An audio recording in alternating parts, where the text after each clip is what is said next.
Today we're going to talk about mixing color to suggest the light that we see. And I have a painting here that I started outside, finished it halfway, and then brought it back into the studio. So we're going to take a look at it step by step and the thought process of what colors I'm mixing to suggest light. This is a scene in Capitol Reef in southern Utah, and the sun is almost straight overhead. It's close to noon. It's about 10:30, so the sunlight is kind of coming this way. So the light is hitting trees, hillside, the cliff in that direction. So I want to set up the lights and the darks, the big shapes, to show the light direction. That's the first thing. And then I want to mix colors that show the type of light, whether it's real strong sunlight, whether it's a cloudy day. And here it's a sunlit day with some clouds in the sky. And the big thing about mixing color, whether you're inside or outside, is to simplify three things: the shape, the big shapes, the values, and then the color. Once I simplify shapes and values, the color is a whole lot easier to come up with. But if I see too many shapes in my painting and too many values, then color really becomes impossible. So that's the first key, is to simplify the shapes and the values. And if I can break this scene down into 4 to 6 big masses, big shapes, with just a simple dark and light in each one, then I can quickly have the form set up and show what the light is doing.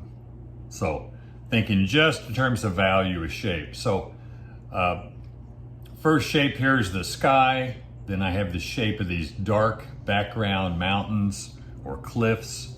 Then I have the shape of this hillside and trees here. And then I have the foreground. So that's 4 shapes there that I'm working with. And I want to set up just a simple dark and light of each shape. The other thing I want to do is decide what's unnecessary. And I don't need this much foreground. And I really don't need this much on the side, either side. So I would zoom in somewhere in here and have this be my subject, and get rid of all the unnecessary detail, because you don't want to paint what's not really necessary to the scene. There's a lot that the camera picks up, and we want to pick and choose what's important and what's not. So the first scene, or the first step here, again, I'm outside. I'm painting on a 6x12 canvas because I think this is a lot more of a horizontal scene than it is vertical. So I want to get a longer, more horizontal canvas board. And I'm using burnt sienna just to separate the big planes.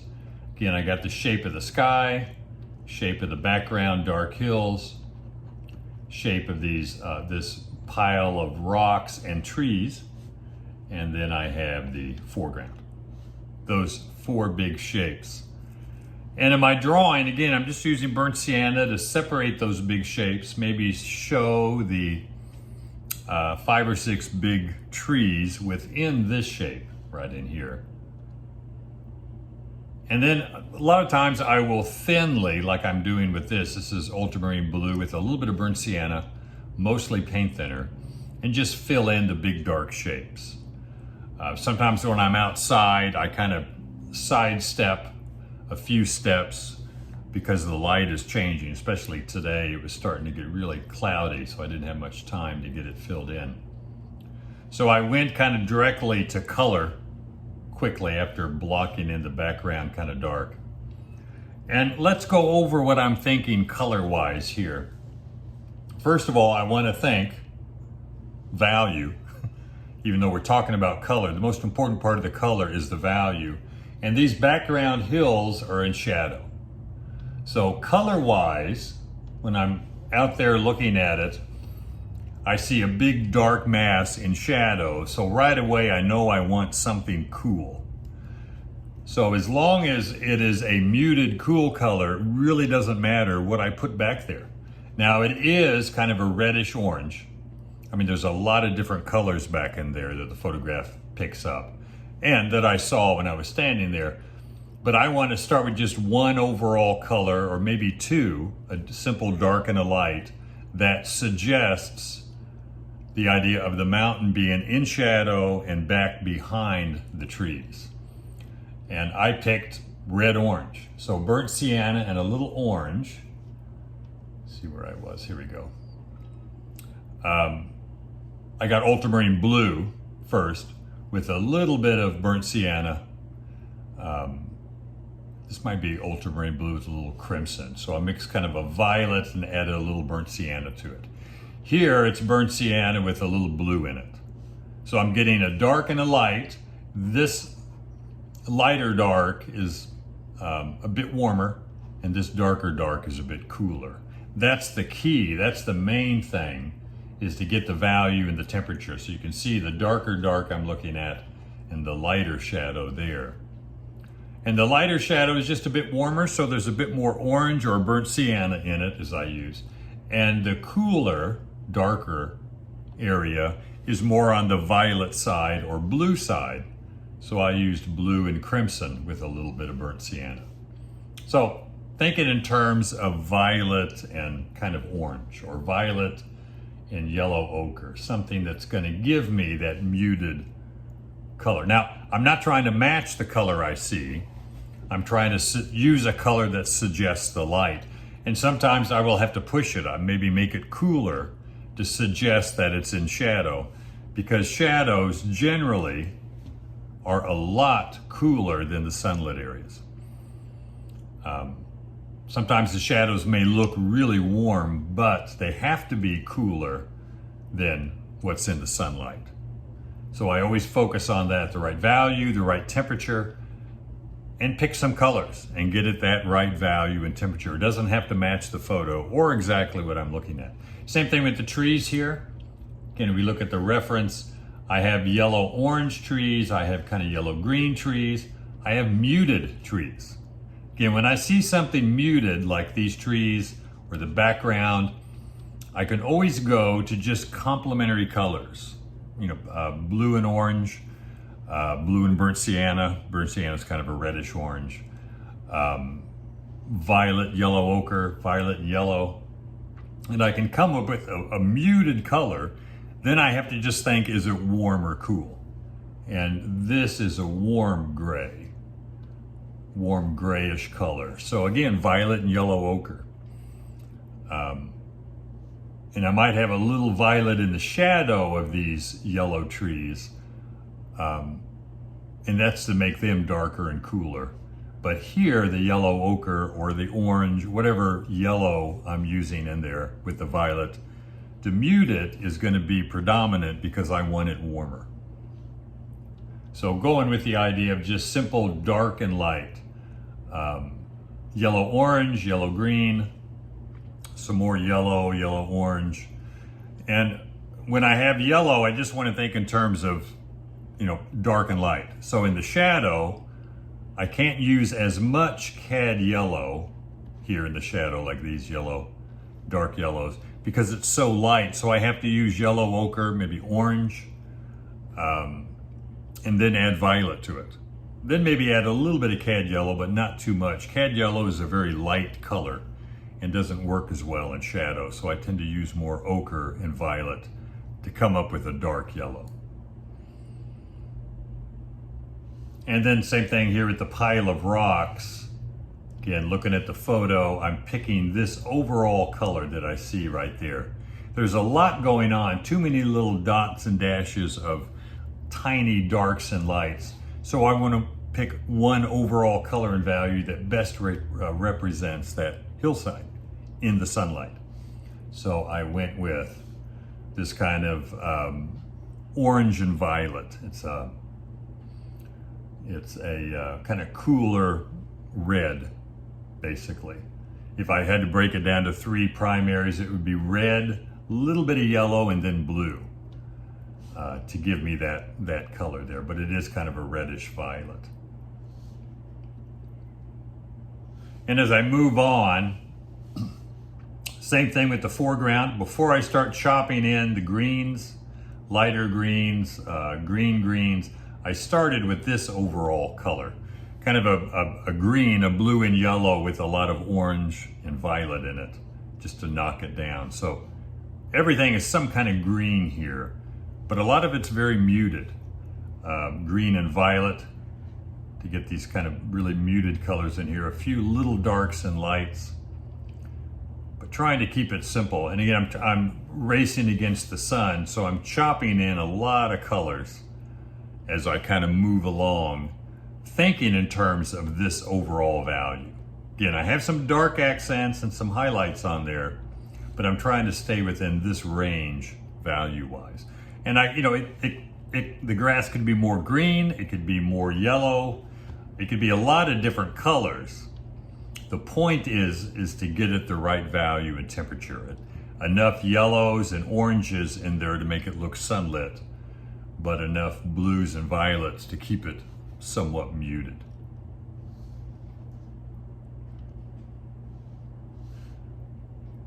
And adding a bit more detail to the rocks. After getting this overall value here, I'm adding these dark accents and light highlights. Again, more on the reddish side, kind of red violet, some red oranges in the sunlight. Now I can also just pick one color. I think I used alizarin crimson and ochre and with some blue, but I could have picked burnt sienna.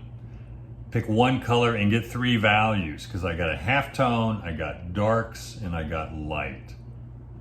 So pick anything that's warm and get the 3 values and block it in. I can always come back and add color to it. I can always adjust it, make it a bit warmer, a bit cooler.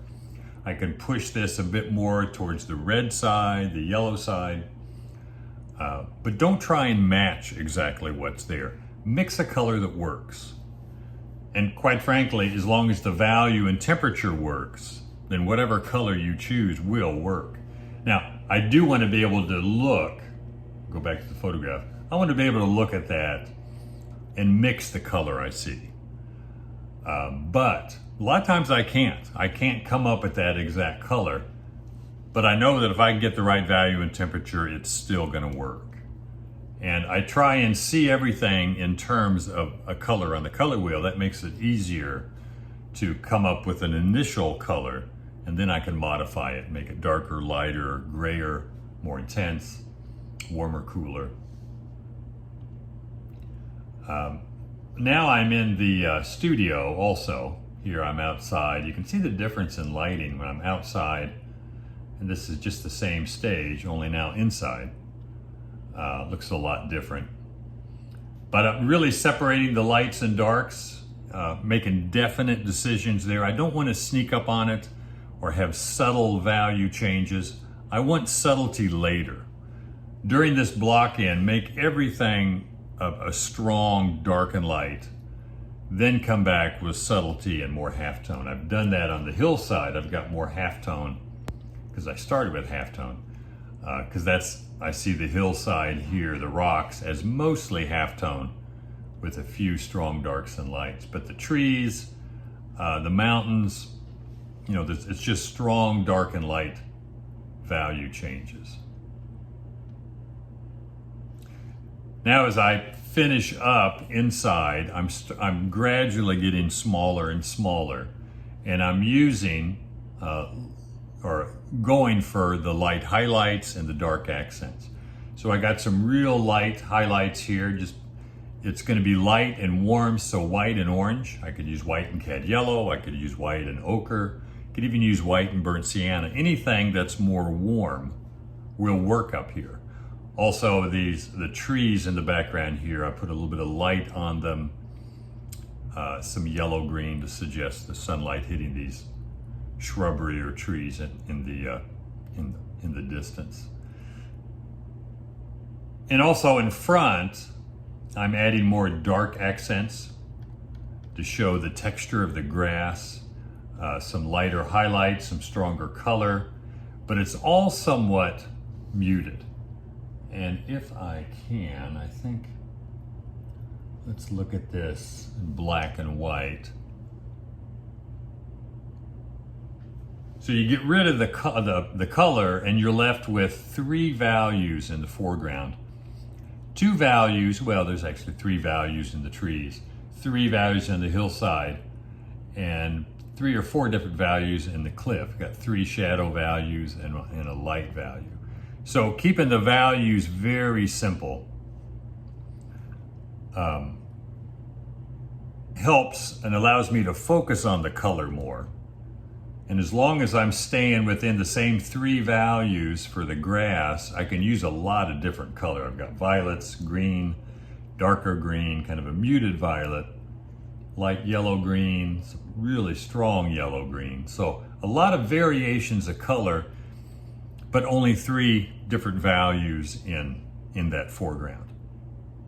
Same thing with the trees. I've got 3 really strong contrasting values. The light, the dark, even darker yet, and then a little bit of halftone in there. Like a halftone here and a halftone there. And as long as I stay warm, on the warmer side of the color wheel with these, it's gonna work. Whether I get these the exact yellow, yellow-orange, yellow-green I see in the photograph really doesn't matter. I'm trying to show the effect of light, so I want to think more temperature than actual color. Because the goal is not to copy the color in the photograph. The goal is to suggest what the light is doing. Here's the finished piece. Again, the strong dark, strong contrast in the trees, and then the dark background makes this more the focal point. My strongest contrast is up here, but my next strongest contrast of dark and light and the most intense color and most detail is in there, so that becomes more of the focal point. So keeping things big and simple, reducing everything to 2 to 3 values to start with, makes it a lot easier to focus on color. And when you do think of color, think temperature first. Outside of that, the color is just a choice.